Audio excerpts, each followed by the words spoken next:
Hey, what's up YouTube fam? Brandon Weaver here once again. Never do this. Don't do this. If you're going to the court, if you're going to deal with some creditors, never do this, okay? Do not do this.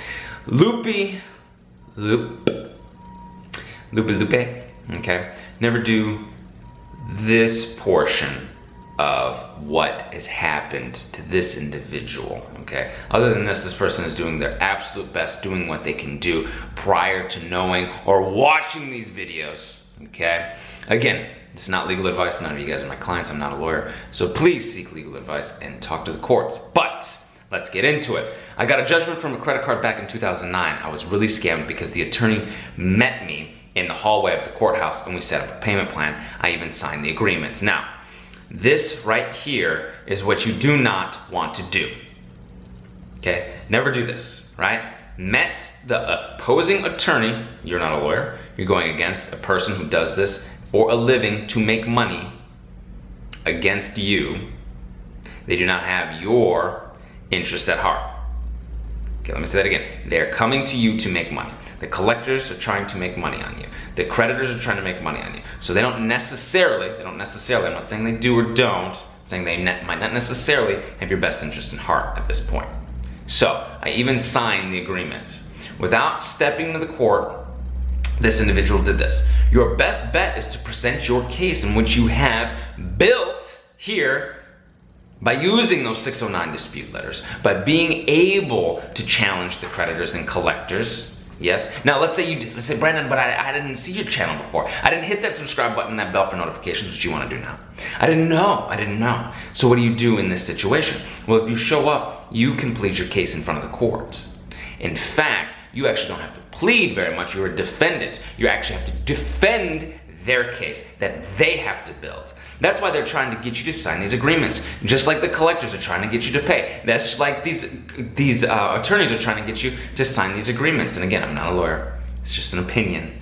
It's just educational information from what I went through. And I was lucky, I had a lawyer, but I never signed anything during my settlement for my lawsuit. So I was sued, had a lawyer, they fought, it went up. And I was like, look, and at the time I didn't know any better. I was like, look, I'll pay a certain amount if they bring me an agreement, fine.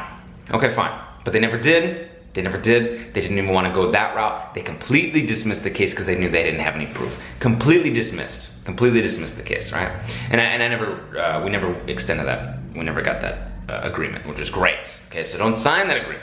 Go to the court and say, look, they don't have any signed documentation. Oh, great, yeah, something with my name on a statement. Anyone could draft up a statement, send it, and bring it to you. Okay, anyone would put your name on something. But they need some signatures, some contracts, yes, showing them. And if it is with the third party and now an attorney at the office working on behalf of a third party, they've really got to show chain of custody here, discovery, where they store this data, how they got this information, a signed contract with your name and allowing for third parties, or a contract between the third parties, just like you've signed an agreement here. Yeah, so you don't want to do that. Don't want to do that. A few weeks later, I started receiving garnishments from Paycheck because, of course, signed an agreement and either it says failed to appear or failed to complete that agreement, right? After a few months, the garnishment stopped, was completely paid off. Okay, June of this year, they went to court again and got another judgment. I guess I already had a judgment on it. I didn't have to be notified by the court, right? So they're asking a question there. So yeah, you probably were supposed to be notified, perhaps you didn't get notification. That's another reason to vacate the judgment. Not properly validated either is another reason to have it vacated. Not properly served, right, is one reason to have it vacated. This time around the judgment is more interest from 2009. My question is, am I screwed having to pay this off? Their language there, okay? Not necessarily. Like we've talked about, you can vacate judgments, you can talk to the attorneys to have things appealed, you can talk to the courthouse, you can fight. From my understanding is they intimidated you. They got you in the last leg of the race. You didn't know what you were doing, just like I didn't know. If you're watching this now, you're going through something and you haven't had, see, some individuals are coming in a little bit later to the credit repair game and haven't been able to dispute and that stuff and get them to knock this unverified items off and send letters. I actually just saw an email from somebody got an email saying that they would no longer be collecting on this debt. They're gonna cease all collection activity.